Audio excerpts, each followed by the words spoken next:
pela participação. Bom dia, Kim. Bom dia, Guga. Eu só E tenho que aí, tudo agradecer jóia? o convite mais uma vez. Obrigado. Tori, tava falando com o Guga agora aqui, você tá ouvindo a conversa, né? O Guga tá olhando um pouquinho o horizonte, um pouquinho, né, com a cabeça fora d'água. Eu ainda tô dentro do lago. O que a gente consegue imaginar com essa PEC, com esse... No, Eu posso estar errado hoje, viu? Eu gostaria de estar muito errado, mas eu acho que essa votação do STF deve ainda trazer um rumor negativo para o mercado. O que você está enxergando de tudo isso? Vou começar dizendo que eu gostei do otimismo do Guga, tá? Ele tá vendo o copo meio cheio, porque, Nossa! Porra, sinceramente, dentro do meu pessimismo, eu tô sendo otimista. Muito bom. Caramba! porque ainda tem uma coisa que o pessoal está se fiando bastante, adicionando, né, ao comentário que eu compartilho do Guga, brincadeiras à parte, uma PEC de expansão fiscal sem sustentabilidade nenhuma tem que ser precificada para baixo, mas tem algo que está passando do lado e que as pessoas estão deixando de comentar, que é o novo arcabouço fiscal. Isso está sendo tido como uma boa notícia, né? Então, no texto que foi aprovado ontem, o novo arcabouço fiscal ele tem 6 meses para ser colocado através de uma lei complementar. Olha que notícia boa. Quando, na verdade, a gente tem um arcabouço fiscal constitucional e uma lei complementar ela é inferior hierarquicamente à Constituição. Então, você, além de aprovar ela mais fácil, você destitui ela mais fácil.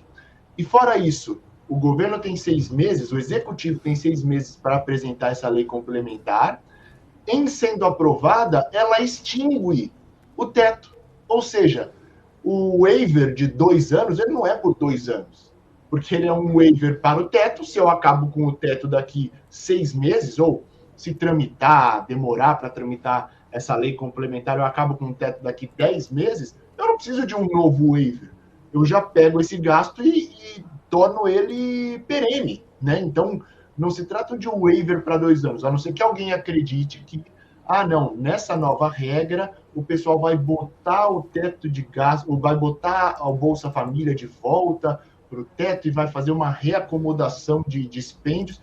Já não fez quando tinha esse enforcement da Constituição, do teto de gastos, e ainda agora vai poder fazer isso através de uma lei complementar, ou seja, a lei complementar vai destituir a Constituição, pautada evidentemente nessa emenda que eles estão colocando agora do fura-teto. Eu estou brincando aqui com o pessoal que não é a PEC do fura-teto, é a PEC do tira-teto, que acabar. A hora que eu apresento uma lei complementar, ela é aprovada, o teto sai, acabou.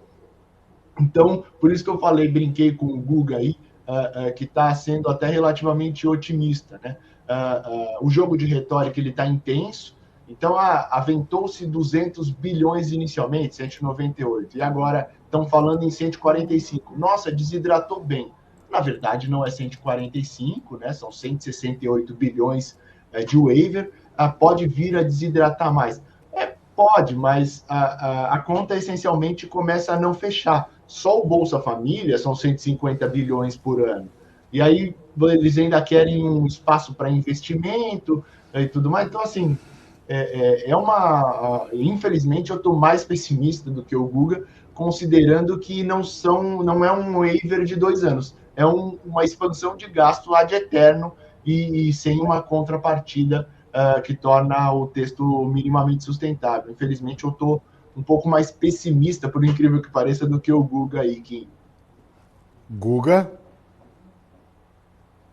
Na verdade, o Hector conseguiu falar o que eu gostaria de ter falado desde o início, né? Eu, na verdade, né, eu tô pessimista, né? Tento enxergar, de certa forma, alguns pontos, tentar interpretar o que o mercado está fazendo, né, até para poder tirar algum momento de oportunidade dentro do mercado. A gente está aqui falando sobre bolsa, né? A gente está aqui falando sobre movimentos da bolsa, né? Sobre o mercado subir ou cair em algumas janelas de tempo, né? Então, por exemplo, no momento que eu falo que estou enxergando voos de galinha, é porque eu não estou conseguindo ser otimista, né? Eu vejo que, poxa, são tudo respiros momentâneos que dá para te poder fazer uma posição ou outra, né? Eu sou um cara que gosto de procurar compras, né? Então eu preciso, num ambiente pessimista, eu preciso, né, deixar o mindset alinhado com o que se tem de oportunidade, mas eu não consigo chegar a um horizonte positivo. Né? Assim, eu acho que só o fato de a gente estar conversando sobre uma PEC de transição que foi apresentado um dia depois ou 2 dias depois, né, da decisão do segundo turno, né, pô, e isso ser a narrativa dominante, né, ao longo desse mês inteiro, né, que a gente teve aqui, pô, me gera uma certa insegurança, uma certa incerteza de qual vai ser o destino, né, econômico do nosso país, se as coisas vão ficar melhores ou piores. A gente tem que conseguir enxergar isso. Né? Eu acho que é uma mensagem que está meio que clara, meio que dada. Né? E aí, quando a gente tem essa mensagem clara, essa mensagem dada, né, pô, uma vez que a gente está olhando como a Bolsa tende a responder, né, eu acho que a gente tem aqui um direcionamento do que a gente tem que fazer com os nossos investimentos em Bolsa. A gente está falando de Bolsa, né, gente? Então a gente está, eu preciso ter esse tipo de clareza para tomar uma boa decisão. Né, para que depois eu não fique um resmungão, né, um ranzinza, já tô começando a ficar velho. Né? Velho ranzinza ninguém vai aguentar. Né? Então, só para deixar claro aqui, né, eu na minha visão, também tô bem pessimista e não consegui ainda identificar evidências ou rastros, né, de que me provem o contrário, a não ser aquele que vários outros colegas analistas já têm, que é de que a percepção dos valuations é que a bolsa está barata. Né? Mas é só o que eu tenho, né? Eu não consigo sair do barato para uma expectativa de que vai ficar no preço ou, né, as coisas tendem a melhorar. Nada impede que o barato não possa ficar mais barato ainda. Dando um bom dia para o Atílio Felipe. Bom dia, Atílio Felipe, aqui dando um bom dia para nós no chat. Aí o pessoal aqui já está, né, falando dos seus comentários aí, das suas preferências políticas e vida que segue. Tori, mas tem um desenrolar ainda nessa PEC, né? Ela passou para a CCJ, ela vai agora, talvez, vai ser negociada agora literalmente com a faca no pescoço, né? O governo pode ceder aí abrir um pouco mais as pernas, digamos assim, e ceder um pouco mais. Porém, a possibilidade disso tá voltando num valor mais satisfatório ou menos preocupante, ou agora é daqui para pior? Eu, sinceramente, não... Antigamente, quando a gente falava, olha, o executivo vai ceder um pouquinho, a conta aumentava, né, Kim? Era 100, aí falava, mas o executivo vai abrir um pouco as pernas, vai virar 110. Hoje em dia a gente está falando que o executivo vai abrir um pouco as pernas e reduzir a pretensão de gastos. Eu tenho dificuldade de enxergar o Congresso como esse defensor do fiscalismo. Então, assim, por isso que compartilho do pessimismo que o Guga pontuou. Né? Então, não vejo com bons olhos, e ainda mediante a uma incerteza gigantesca com relação à diretriz econômica dada pelo nome do cabeça ali da Fazenda. Né? Ao que tudo indica, vai ser Haddad, mas até que se confirme, não foi confirmado. Até o jogo terminar, até acabar, não acabou, né? Como dizem. Né? Então, vamos ainda aguardar maiores informações. Agora, com relação à tramitação, não são raras as opiniões de que os 2 turnos da PEC podem ocorrer ainda hoje. Né? Então, tendo consenso, tendo maioria ali, constitucional, evidentemente, você poderia quebrar interstício e tudo mais e achatar isso para tudo ser terminado hoje, mais tardar amanhã. E aí, aonde cai é lá na Câmara. E a Câmara, pelo menos a perspectiva é que eles segurem um pouquinho essa tramitação de olho na decisão do STF a respeito da emenda do relator RP9, orçamento secreto.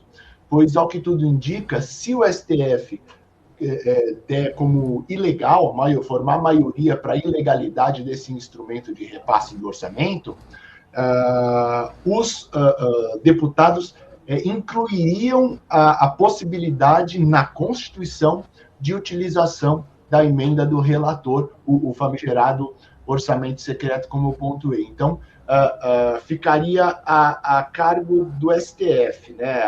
A cargo do STF, não. O STF vai ter o trâmite dele e os deputados ficariam de olho nisso para adicionar ou não essa constitucionalização do instrumento. E aí precisaria de 2 turnos lá e a promulgação do texto.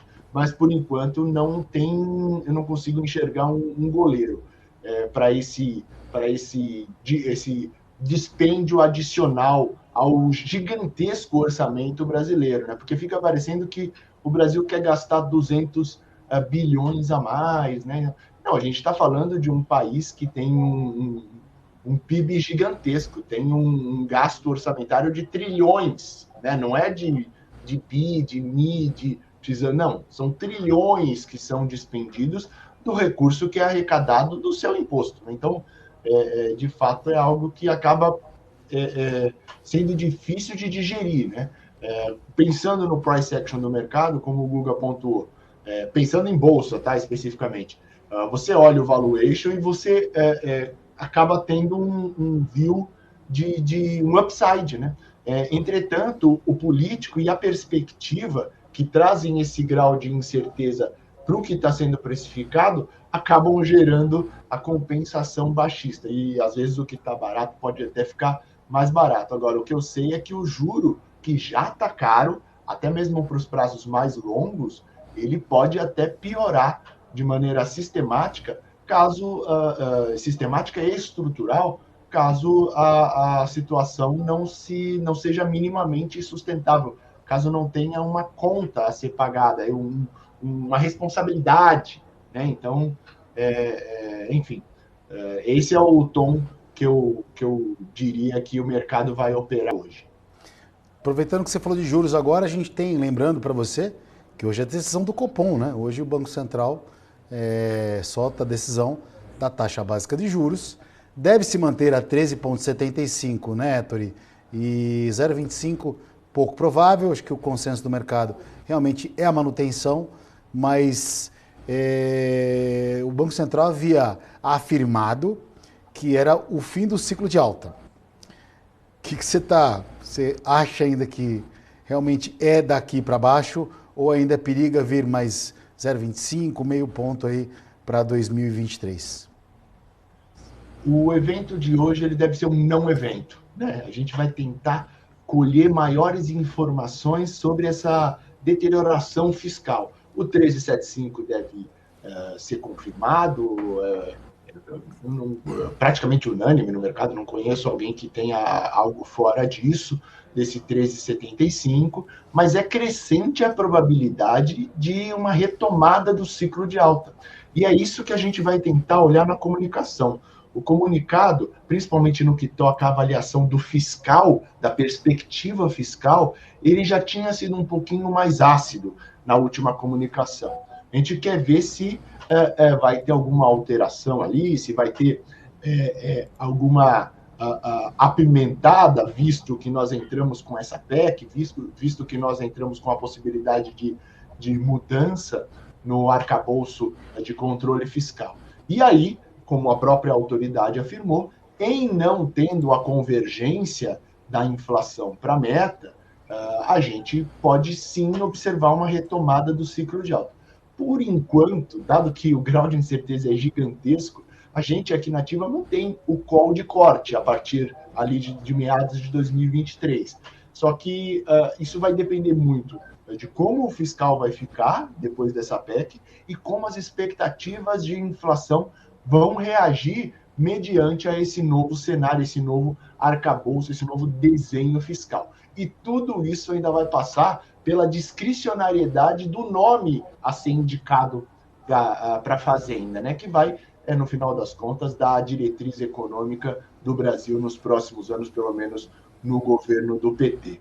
Então, é essa avaliação. A gente vai para um não evento tentando pensar alguma modificação na avaliação do que toca o fiscal para o Copom dessa noite, divulgado a partir das 6h30, né? Eu odeio a partir das 6h30, viu, Kim? Por mim podia ser 6h30 cravado, pô, a gente já executava ali, mas fica todo mundo esperando, né? Bom, enfim, é o método. E sempre tem um delay aqui, né? Não é tão preciso. Guga, por enquanto a Bolsa trabalha com 1% de queda, cotado a 109.560 pontos, o índice futuro. O dólar nesse momento cai próximo às mínimas, dólar que acabou de virar negativo, uma queda de 0,07. Caminhando aqui. Guga, fique à vontade em fazer a pergunta pro Héctor e aproveita que o menino aí tá explicando tudo hoje, hein? Tá que tá. Tá no trilho, né? Como a gente fala. Gente, assim, ó, na verdade, eu só tô aqui muito mais num processo junto com o Héctor, passando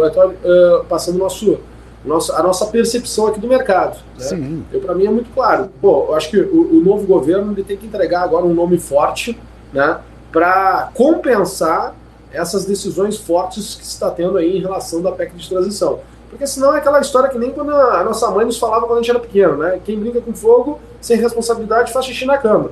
E aí o que a gente vai ver, na verdade, é isso sendo feito ali na frente, né? Vai dar problema. Né? Vai dar problema. Então, assim, pô, se o novo governo trouxer um nome, uma equipe econômica, né, com uma capacidade técnica, para ter responsabilidade a tudo isso que está sendo aprovado, pô, o cenário pode começar a mudar. Né? E aí, conforme a gente vai passando o tempo, a gente vai enxergando as respostas, as entregas, né? E aí tudo isso pode virar lá na frente, quem sabe, né, algo positivo. Porém, né, a gente precisa ter isso. Né?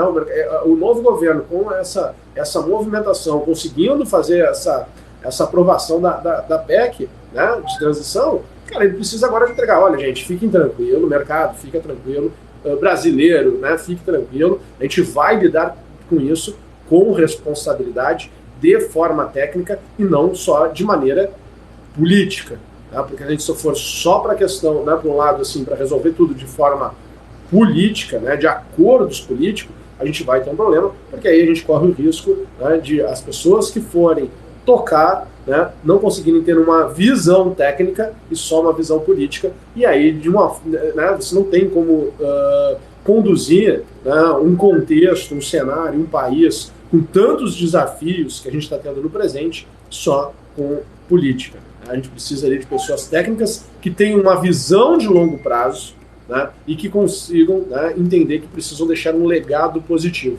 Tem que terminar, né, um governo, né, passando por dificuldades, mas deixando um legado positivo lá na frente. Se a gente não conseguir enxergar isso, só olhar pelo ângulo, né, político, vai se criar não um, não dois, mas vários problemas de curto prazo que vai se deixar aí um legado, né, não positivo para as próximas gerações. E ninguém quer isso de um Brasil que tem tanta potencialidade, tem tantas coisas bacanas, né, que é tão rico como o nosso aqui no Brasil e está no momento, né, que precisa, né, decolar, como até mesmo o Paulo Guedes disse, né, no curto prazo o Brasil está fadado a dar certo, né, e não é mentira, mas a gente tem que fazer as coisas bem feitas.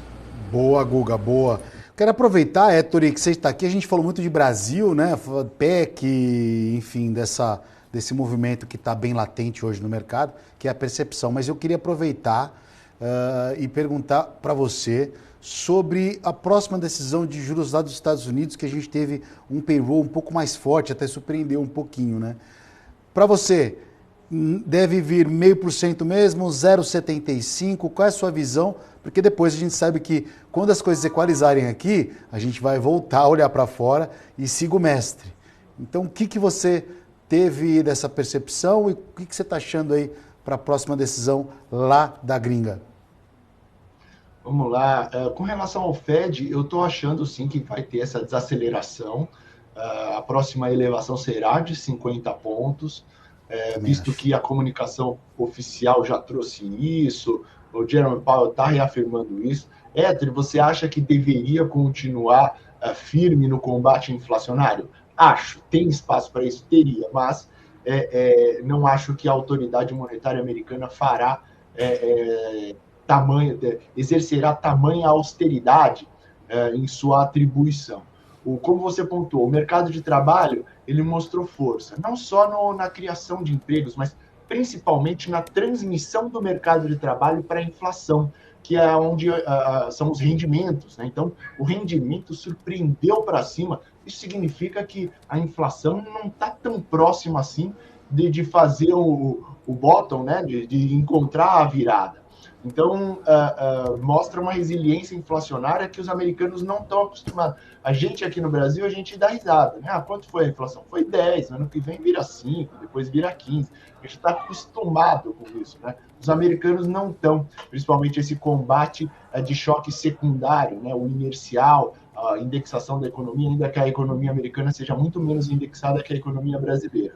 Então, eu acho que eles já começaram a colocar o gato no telhado, né? Então, olha, a política monetária opera em defasagem, daqui a pouco nós vamos ter que aguardar para ver o desdobramento já da austeridade colocada à mesa para com a economia, os seus desdobramentos na economia. Então, assim, muito em breve a gente já deve ver um arrefecimento econômico americano. Eles passam por um problema também, pelo menos vai despontar um problema grave de crédito por lá, né? Crédito às pessoas foi um instrumento amplamente utilizado durante a pandemia e a fatura está chegando, tal qual no Brasil.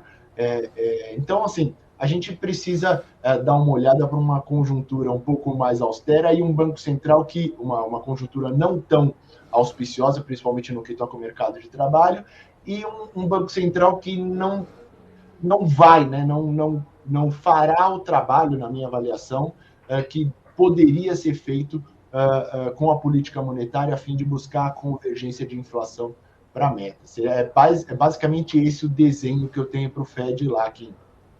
Maravilha. Bom, conversamos aqui com Héctor Sanches, economista-chefe da Ativa Investimentos. Essa aula aí de mercado e de perspectiva, né? Héctor, obrigado mais uma vez pela sua brilhante visão. Obrigado você, Kim, obrigado, Guga, obrigado, BMC, um forte abraço. Valeu, brigadão, viu?